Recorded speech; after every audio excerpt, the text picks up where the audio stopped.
Welcome to the podcast, where street smart, business smart, all kinds of smart people share their insights into the world of marketing, career journeys, and personal growth. So sit back and prepare to get enlightened with your host, Adam Posner.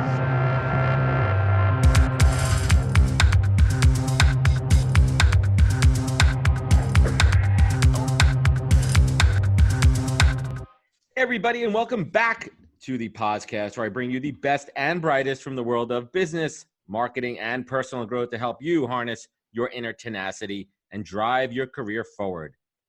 Tribe, I talk a lot about the power of your network and how critical it is. My network is my net worth. I curate it, I nurture it, and I use it as my source of business and relationships. My guest today, Drew Austin, comes from one of those deep personal and business relationships.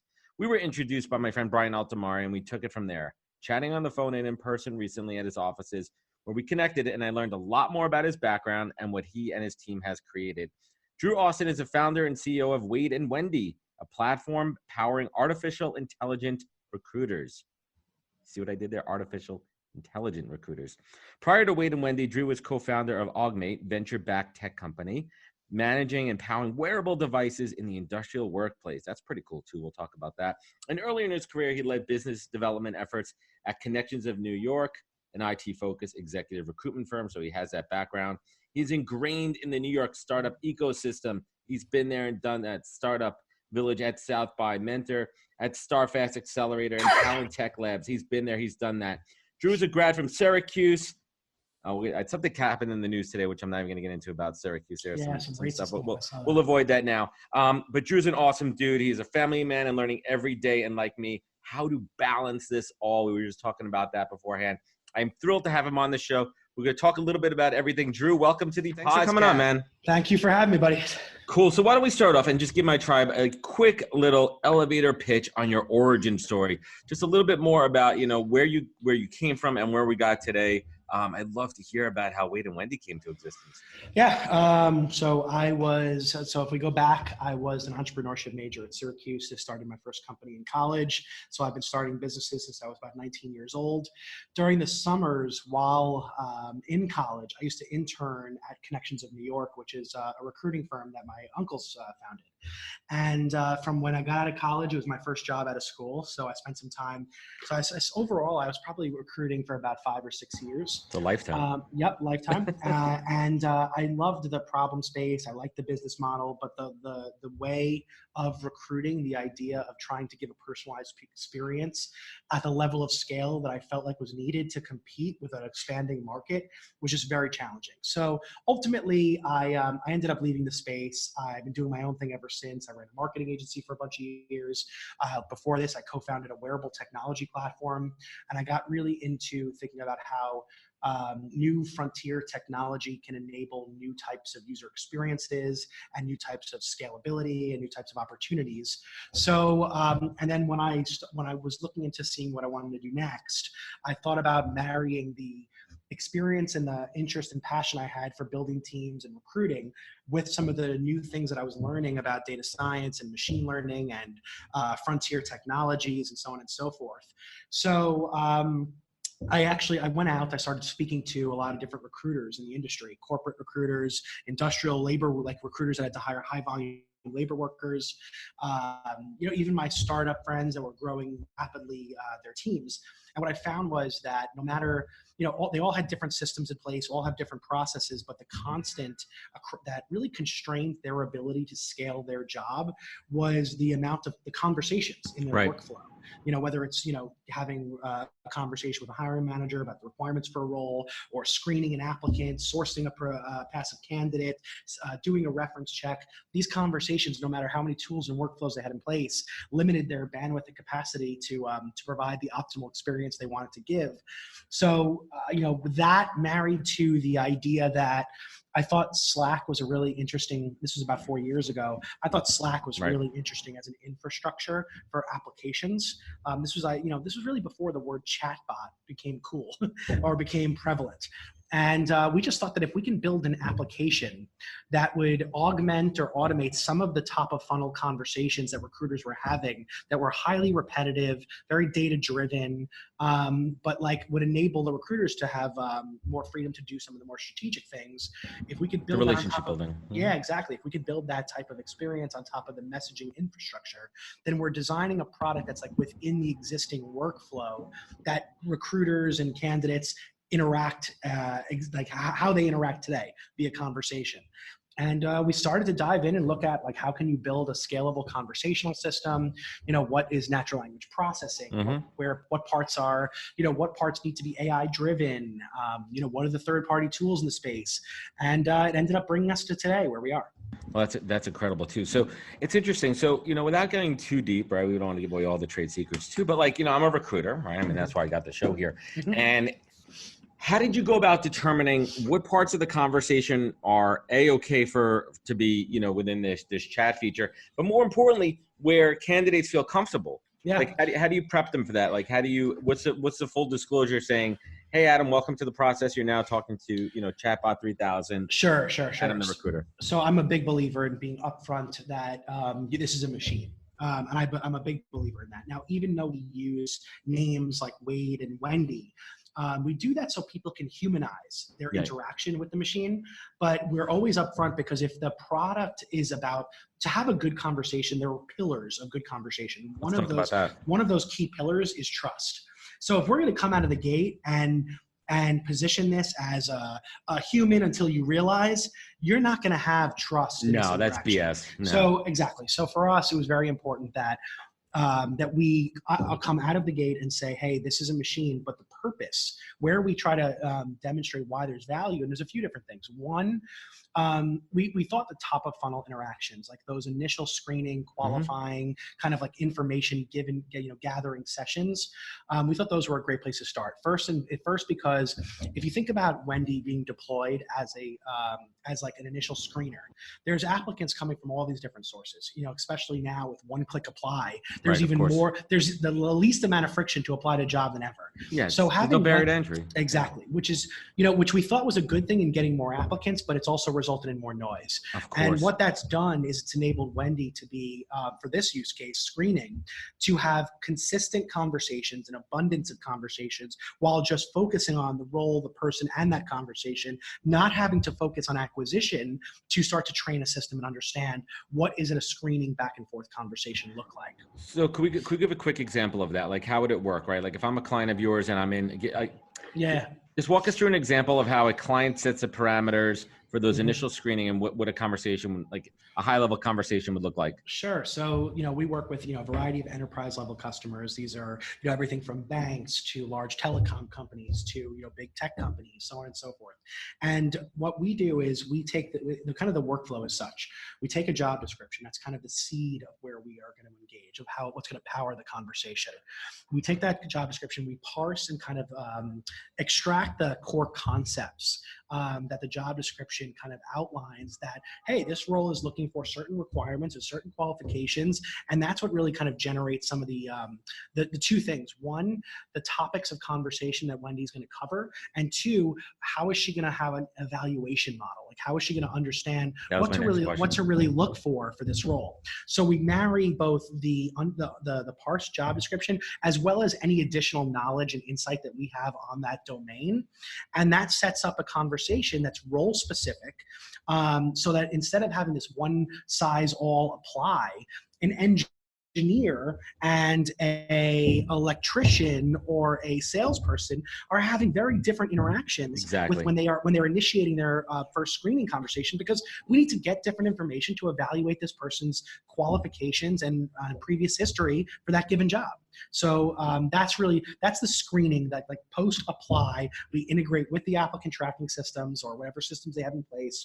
A job description and a candidate, an applicant, trigger a personalized interaction that we then can present back the insights, any kind of the transcript, any additional information, so that the recruiter then can say, hey, of these 100 people that applied, let me start to these 5 and 10 first. And is there any way to kind of filter out sentiment or like truthfulness, or like time to answer? I mean, how are you adding some of these kind of human elements to that initial conversation, or you're not? Either just purely black and white. There's no gray area. I mean, so the way we looked at it is this, like I try to look at it as when I'm on a phone screen, or if I get a resume from someone, can someone lie on a phone screen, or can someone lie on a resume? Absolutely. Yeah, of course. But at the end of the day, what we find is that there is some important information that we have to, that we need to get across. Like if someone, for example, doesn't have work authorization, or doesn't have key black and white core points, core points, or doesn't have relocation, experience, where do they live? Let's say the role is like a engineering skill set. Yeah, doesn't have Java in their background, never worked with Java, and the company says that this person's required to have previous experience with Java. It enables us to then be able to say, hey, listen, these people have met your bar. These people have not met the bar that you've set, and they can calibrate that bar. So within our within our interface, they see the things that we understand from the job and see the things that we've parsed out of the job, and they can give us feedback and say, hey, I want to put more weight on this. I want to make this an absolute knockout. I want to make this a must-have versus a nice-to-have, and that helps Wendy calibrate what questions she asks and also how her evaluation is going to be structured. That's awesome. And it's a continuous 360 feedback loop. It has to be from your clients as well. How are you optimizing and how are you growing it too? Now, we talked a little bit about this offline too. Like what's that transition when it comes over to the recruiter side, like finding, that balance? Let's talk about that a little bit. So yeah, we're a big believer in working with the recruiting teams. And my vision of the future of recruiting is going to be one in which humans and machines collaborate effectively.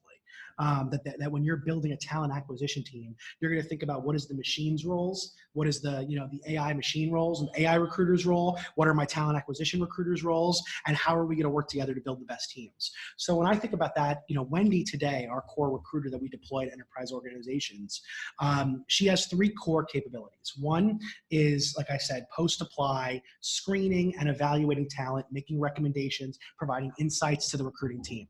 Second is sourcing. So she actually proactively leverages her massive network of talent to go out and either proactively target candidates and inform them about job opportunities, or distribute job descriptions programmatically to have people come through her system that she can then filter and only present the most qualified candidates back to the recruiting team. So there's a sourcing vehicle, a screening vehicle, and then the last piece is what we call her coordinator role, which is scheduling or moving forward with next steps, integrating with systems. Like that's like kind of the 3 core pillars of what she does. I need a Wendy. Coordination. Yeah, it's a beautiful thing. I need a Wendy. We use Wendy to do our own recruiting, but the nice thing is we still have a recruiter. It's not like we try to replace the recruiter, but what happens is in our talent acquisition efforts, what we can do is say, hey, let's have Wendy take a first pass. Any inbound initiate, the first interaction is the low-hanging fruit, right? The obvious outbound, Wendy can start and bring in leads. And if there are certain roles that we're recruiting for where Wendy doesn't have a huge network or is not getting the feedback loop that she wants, then our team can then say, okay, let's spend our attention on those roles, or leverage our network or build relationships in those areas so that we can best utilize our time. So we structure our organization to leverage the bandwidth and capacity and capabilities that the technology can bring, and we structure our organization accordingly. It's augmenting, right? It's helping. It's not replacing at all. Because we talked about it too. You and I, we talked about that. There's certain things, right? Recruiting comes down to the human X factor. That's why it's always crazy, man, right? And you probably hear this all the time. And you're a recruiter at heart. That's where you started from. So you get it when I'm about to say, everybody thinks they could be a recruiter, right? It's the same thing with like real estate agents. Everyone thinks they can pivot careers, but it's not true, because there's one thing about recruiting that you need to learn. It's how to interpret, understand, manipulate. I don't mean manipulate in a bad way, but really understand people's motivations of that true human X factor, right? Understanding that. So how do you try to take some of those human elements and incorporate it into Wendy? Well, I mean, part of that is actually just using the technology to allow humans to be more human. If a human being is running through phone call after phone call after phone call, trying to keep up with the Joneses, they're going to have no chance to actually leverage the insights into them, to actually develop relationships, to actually make insightful decisions, to actually put a strategy in place that's optimized for. So what we do with Wendy is we say, hey, let us give you all the data. Let's do the data gathering. Let's present the job effectively in a consistent way. Let's ask consistent questions and do them 24 hours a day, so that even candidates that don't aren't available from 9 to 5 to do an interview can still have that an interaction at their own time. Let's do all that upfront stuff that humans don't have the bandwidth and capacity to do, so that you can then go to have a deeper conversation with someone. Dive into certain topics that Wendy's saying to you, hey, this is information that you might want to dive in further on because this is interesting and relevant to your role. So Wendy will call that out. She'll call out things where it's like, this is an interesting point, or this person may be lacking, or you may want to like in the report or wherever way the export, works. Absolutely. So she's calling out, she said in the job description, you highlighted this. Here's a data point or context that the candidate spoke about that you might want to hear. And we hear this all the time from recruiters. Hey, I was going to reject this person based on their resume, but I saw the conversation highlights, or I read the transcript of the interview and we loved what the person had to say about this, this, and this. We moved them forward and we actually ended up hiring the person. I love it. And that's a really powerful thing.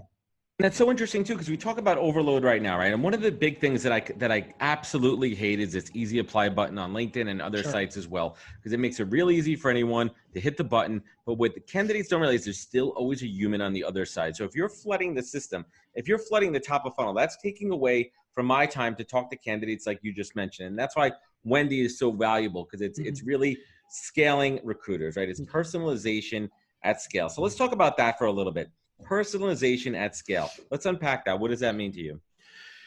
I mean, so the way I think about it is like when I was trained as a recruiter, and like, let's say it was around probably the late 90s, early 2000s, when I was first digging into recruiting, what I started to see was like, I was trained by recruiters that it was high fees, low volume, highly personalized interactions. You worked with a candidate, you worked with a client, it was just a very highly personalized experience. And then we started to see in the mid to late 2000s, it really became a race where every used car salesman that ever sold a car before said, hey, I'm making a ton of money.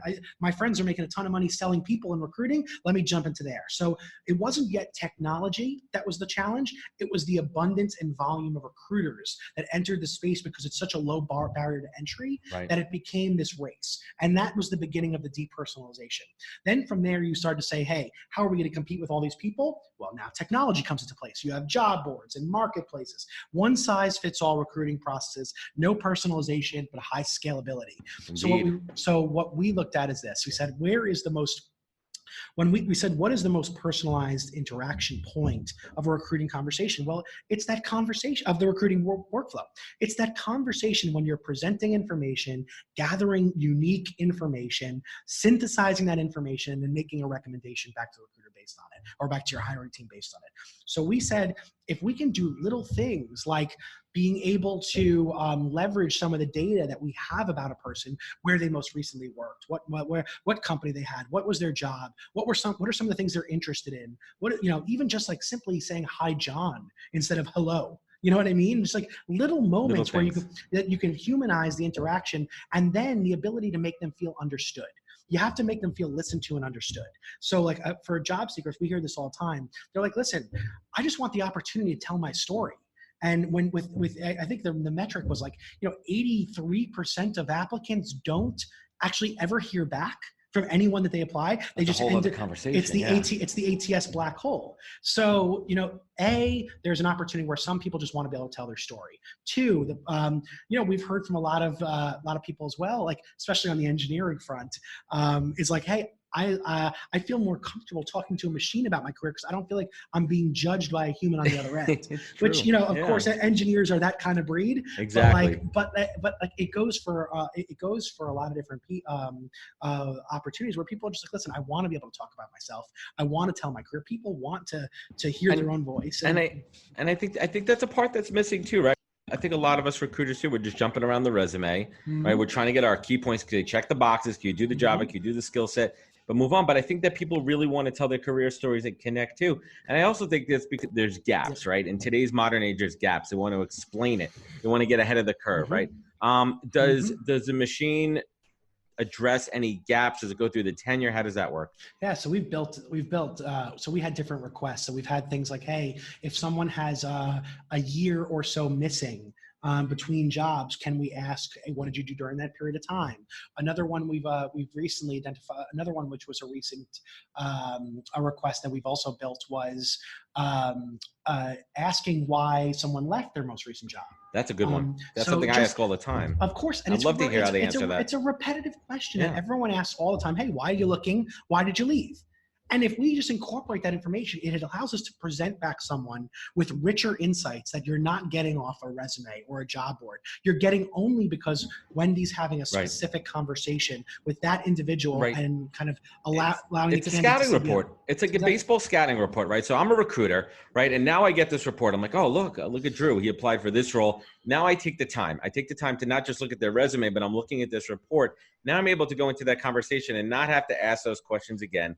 I have the intel. I'm making notes to myself about where I want to dig into. And it's a more engaging and efficient recruiting process. Yeah, that's exactly right. Where are you finding resistance? When you go out and you're talking to companies and you're pitching them, what's their resistance? What are some of the pushback that you're getting?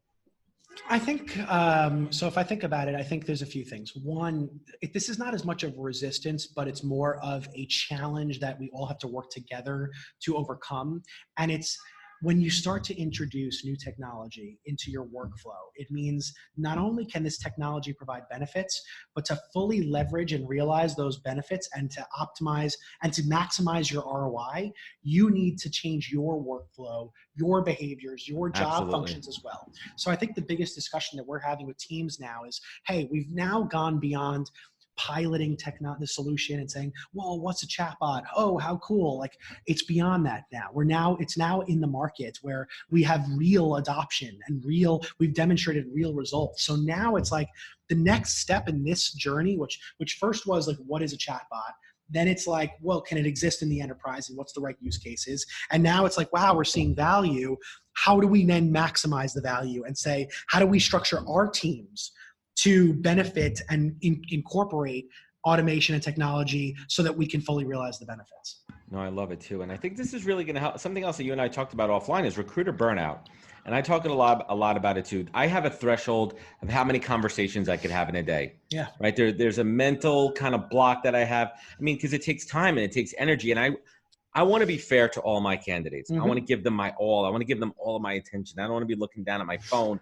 I don't want to be checking out my fantasy football team, right? And I think that's really another real critical point of what your platform is providing. What's your take on that human constraints of like human bandwidth and recruiter burnout? I mean, that to me is like one of the most essential pieces of this entire process is that, like, at the end of the day, like we can talk about technology and like an AI recruiter has a different set of challenges or constraints or limitations than a human does. Doesn't mean one is better or worse, but it is different. A machine can have simultaneous conversations, many of them at the same time. A human cannot. A machine doesn't get tired at 5 p.m. during their screening, whereas the human recruiter is probably shortchanging that guy. It's the 15th person or woman. It's the 15th person of the day that they've spoke to, and now they're just going to rush through this and have no capacity for focus. You're not giving them a fair shot. Exactly. So it levels the playing field. I like it. The ability to access data. Like, yes, a human recruiter has a wealth of knowledge in a domain, but just the ability to have a broad scope of coverage. So if you're talking to a salesperson, an engineer, or a warehouse worker, you have a level of understanding that you've been trained with to be able to have an engaging conversation because the machine has that data in their knowledge base. So like, you're talking about data limitations, you're talking about capacity limitations, you're talking about focus limitations and constraints. These are, even just the ability, even like we make jokes that Wendy's the best note taker that we have on the recruiting team because everything's documented. Every word is transcribed. Every word is transcribed. If I even showed you my notebook, if a doctor laughs at my handwriting. Exactly. Yeah.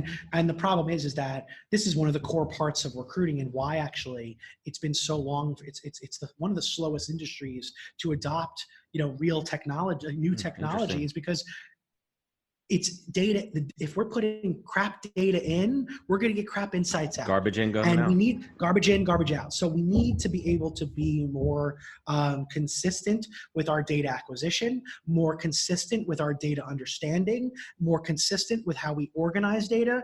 And the beginning of that is during those interactions, there's just no consistency when it comes to human note-taking and human updating of systems. So have you used Wendy for the intake? Do you use Wendy for the intake calls with the hiring managers? Sure, she has to. Well, that's her way of calibrating. Right. So usually a hiring. But is that automated too? Like, is it all just like textual, or is it voice? No. So that one is actually the way we look at it is recruiters and hiring managers still need to go through their intake. This is not a replacement of that. Right. Because again, if we're going to present candidates to the recruiter or hiring manager, there still needs to be alignment. You got to know what you're talking about. Yeah. But what we do is once we get a job description and we parse that job description, we present back our understanding of the topics that we're going to cover and the things that we're going to evaluate for, and we allow the recruiter or hiring manager to calibrate, which is basically prioritize the things that we've identified, add things or subtract things. So it's not a in-depth conversational experience. It's just straight, here's what we've understood. Let us know if there's anything you want to update or change.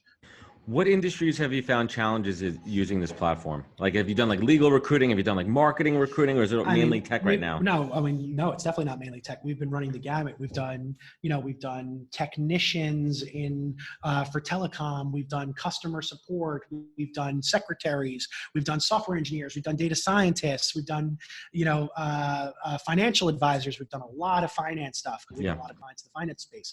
We've done, we've worked with a wide range of companies. The things that Wendy has the most challenges with, at least on the sourcing front, actually happen to be the roles that humans have the most challenges with, which is, if it's a hard to fill senior data scientist position, or lately I've been seeing a bunch of actuarial roles, and these are hard. There's not a huge supply, so leveraging Wendy to whose benefit and real skill set, if you think about it from that way, is that she can increase capacity and bandwidth for outreach and engagement. But if there's only 4 people in Dayton, Ohio that have this skill set, small pond, Wendy's not going to be able to provide you some unique advantage there. Right. So there are limitations. There are limitations, but the limitations actually replicate that of humans' limitations. Just think about Wendy as we built Wendy to kind of emulate what a recruiter's job, top of funnel job is: the outreach on the sourcing side, the discovery on the sourcing side, the initial screening, those types of things. But at the end of the day, if the human pool isn't available, then whether it's a human recruiter or an AI recruiter, they're both going to have challenges filling those positions. Yeah, absolutely. That's fantastic. I appreciate that. So what's next on the horizon? What's that next big aha feature? What are you trying to accomplish next for Wendy, for her to master? Yeah. So, there's a lot of, it's like almost never ending. We have a lot of things that we're doing. Always learning. So a use case that we've seen a lot of value in lately is, so Wendy, we started to integrate and partner with a lot of different job boards and programmatic distribution companies. So because there's so many different outlets and platforms now to get candidates, instead of having all those people enter the applicant tracking system and creating a ton of noise and mess for the recruiting organization, they're saying, hey, let's have Wendy distribute our jobs. Let's have Wendy promote our jobs to these job boards, these marketplaces, for all these different outlets. Let's have it all go through her. So then she's then giving us the people that we then want to spend time with. So she's kind of now not only are we, proactively outreach with messaging or screening with chats, we're now starting to integrate with other vendors in the ecosystem. So things like, so that we can distribute jobs, so that we can introduce new assessments, so we can integrate scheduling and calendars. So it's a lot about now becoming more like allowing Wendy to be more of a coordinator on top of a sourcer and screener, right, that's and huge. building out her platform abilities. No, that's awesome, Joe. I appreciate that. So let's switch gears for a little bit, right? You're a seasoned startup founder, been through the ringer, success. I'm sure there's definitely failure being a founder. Sure. And then, you're a new father as well. Like, how do you balance this all mentally? Like, how do you do it all? Is there a secret? How do you keep it all together, man? The definite secret is marry, right? My wife runs she's fantastic. So CEO. Totally. So she's the CEO of the house, of our household. So she really kind of helps to alleviate some of the burden that I would feel if this was like if I was a sole parent or anything of that nature. So one thing is like I'm in a really good co-founder relationship when it comes to my home That's and awesome. my home life. And the second thing I would say is, I just try to, I set, I think it's a big believer in setting expectations. So communication is really important. Listen, if I'm going to be traveling this week, or if I have a board meeting, like, as long as I could communicate up front with my wife and make sure that we're aligned on, what the expectations are for that week's involvement, I think that's really big. I think the other thing also is, like, I try to just make the most of the time that I have. Like, I'm not one that's going to force myself. I don't try to force myself into situations where I'm going to do like, if I have 10 minutes in the beginning of the day and 10 minutes at the end of the day before the baby's sleeping, I'm going to make the most of that time to do the things that I really want to do and spend time with them. I'm not going to use my 5 or 10 minutes on some like remedial task that I could offload or distribute in other capacities if we so could. So if we can have assistance or help or other areas, or even with my wife, I'm saying to her, hey, listen, I only get 10 minutes. If I can just get that time to read a book to him, that would be ideal. Yeah, you know what I mean? So I try to just finding those moments. It's a lot about time management. It's a lot about communication and setting expectations. And then, at the end of the day, like, I also enjoy what I do. Like, I enjoy, I enjoy, like, in my downtime, I'm also reading and learning and researching about what the industry and trends and tech and startups and recruiting and HR tech, because like this is the stuff that I'm passionate about anyway. So it's also like part of it is like, it's nice when your business and your hobbies kind of align. When they all align, right? It's harmony, right? It's not balance, it's harmony. Totally. And that's not an easy thing. Like, some people who just have to get a job, I get it. Like, you have to get a job and it's got to pay the bills, but you do have it's a really nice thing if you can align some of your passions and interests with the work you do on a daily basis. It really makes, it makes work easier, and it also makes your downtime more productive. Right, exactly. Not everyone has that luxury. So a couple of questions to bring this home, Drew, that I ask, pretty much everyone that comes on the podcast. What is the single greatest piece of advice that you've ever received that you take action on daily? What is the single greatest piece of advice? Wow, that's interesting. It's funny. Like, a few things come to mind, actually. A couple. One, and it's funny because you said this. It's one of the first things you said, actually. My father-in-law he repeats he repeats this quote all the time. My net worth is my network. And it's funny that you said that. Yeah, my father-in-law says it all the time. So I think that the my network is my net worth. I think that really goes. There is so like. It sometimes can fall at the back of a priority list to just kind of nurture a network because you have so many tasks to do. Right. But really putting that at the forefront, or at least making sure there's time for it each week to be able to invest in your relationships, I think is really essential. And then the other thing I think I've heard throughout the years is about focus. I got in a piece of advice once that was like, when you're making decisions, really kind of like limit, even if it's like, what are you eating off the menu?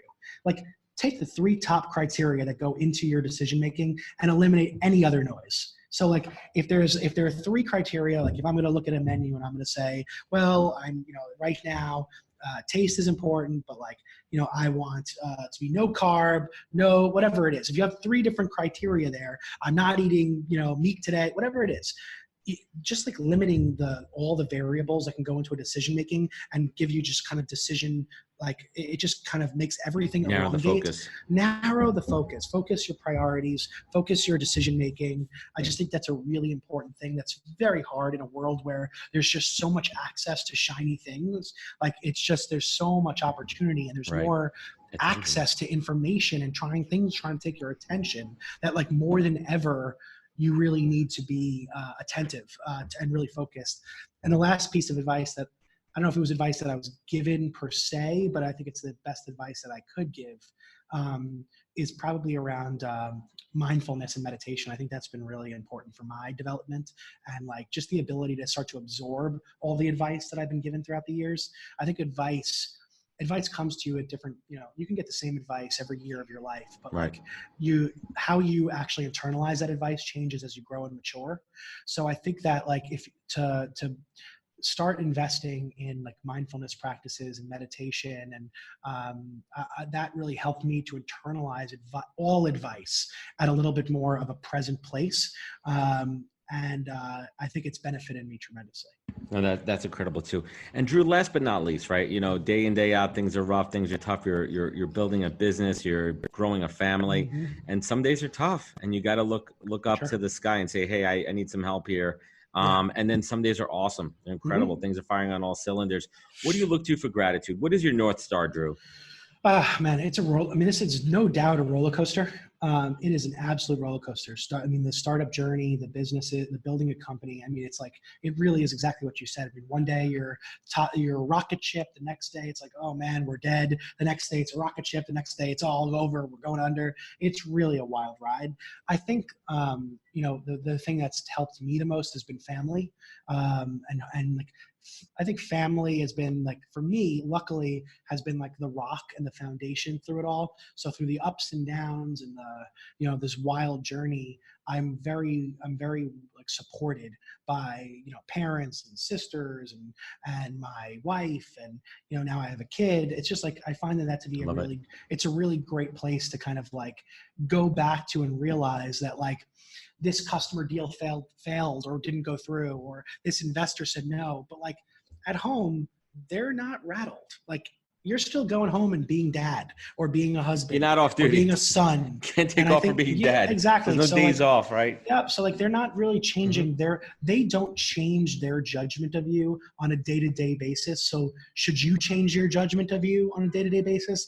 Probably not. And I think that's where I think that helps you to come to really, helps ground yourself through the ups and downs.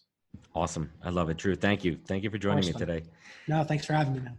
And closing thoughts, robots are taking over our lives in many aspects. And in some way they're making our lives easier, and other times more complicated. There are things that they can replace or automate.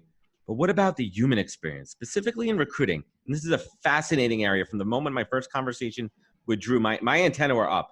And I welcome it from an efficiency standpoint. What parts of the process can be automated and what must have human interaction? And this is a balance and optimization that Drew and his team are learning and building every single day.